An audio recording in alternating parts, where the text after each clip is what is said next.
সজল ঘোষ জনপ্রিয়তার শীর্ষে পৌঁছে গেছে। দিন রাত এক করে প্রচার করছেন সজল ঘোষ বিধানসভার উপনির্বাচন ভোটে জেতার জন্য। তো দর্শক দেখুন সজল ঘোষের সেই অভিনব প্রচার।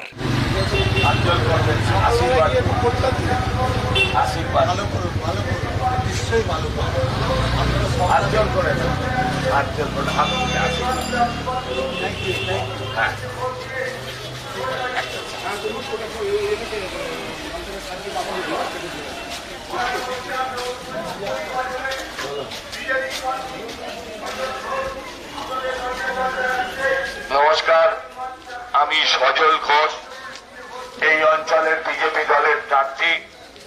আপনি আপনাদের কাছে আবেদন জানাচ্ছি, প্রার্থনা করছি যে আপনারা বিভিন্ন নির্বাচনে বিভিন্ন রাজনৈতিক দলকে সুযোগ দিয়েছেন।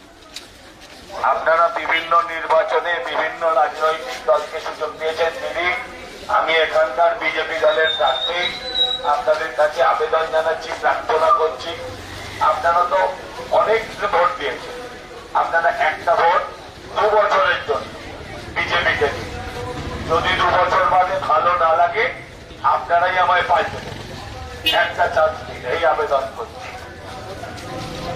একটা সুযোগ দেবেন বাবা।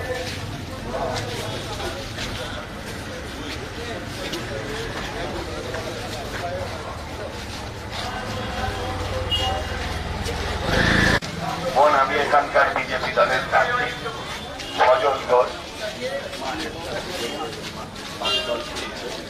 বিজেপি সে অর্থে সবভাবে কখনো পাচ্ছি একটা চালু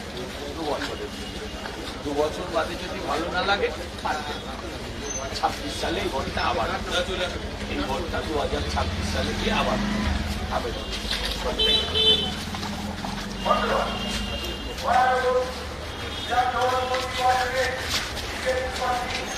2026 সালে গিয়ে আবার হবে। যদি ভালো না লাগে পাল্টে দেবে। একটা স্কোপ সব দলকে দেখেছে। এই বরানগরীর মানুষ 35 বছর ধরে সিপিএম কে দেখেছেন, 13 বছর ধরে আপনারা তৃণমূলকে দেখছেন কিংবা সহ্য করছেন। যার হিসেবে আমার আবেদন 2 বছর আবেদন করছি, মায়েদের কাছে আবেদন করছি, একটা সুযোগ।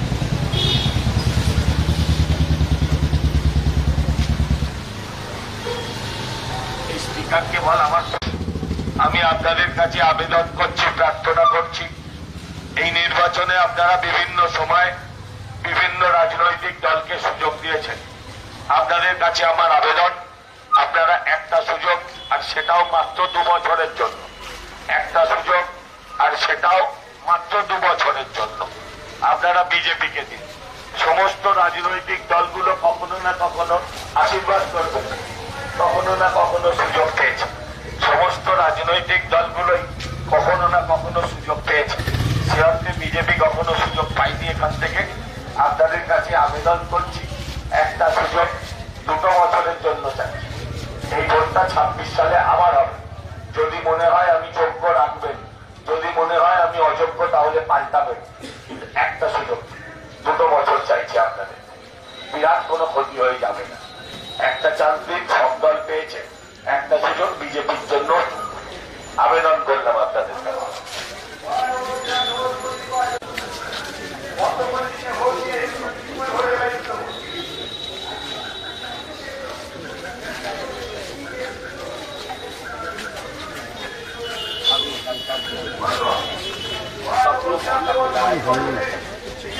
भाजपा को अब एक मौका भाजपा 2 साल 2 साल बाद अगर अच्छा नहीं लगता तो बदल।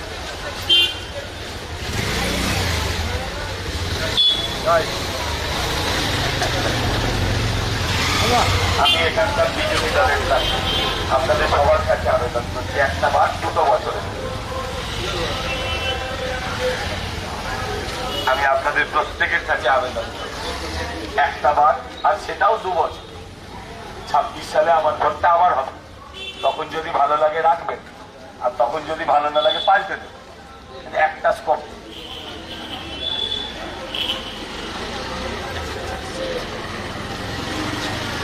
ভোট হয়েছে? হয়নি।